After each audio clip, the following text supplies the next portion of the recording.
tutan kervarın fan kımmati, cennetin köşküne beraber olsun.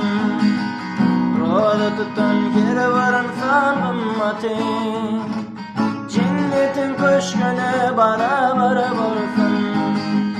Müslüman doğanlar Resul ümmeti, beni bağlayın mübarek olsun. Roda tutan kervarın fan kımmati, beni bağlayın mübarek olsun.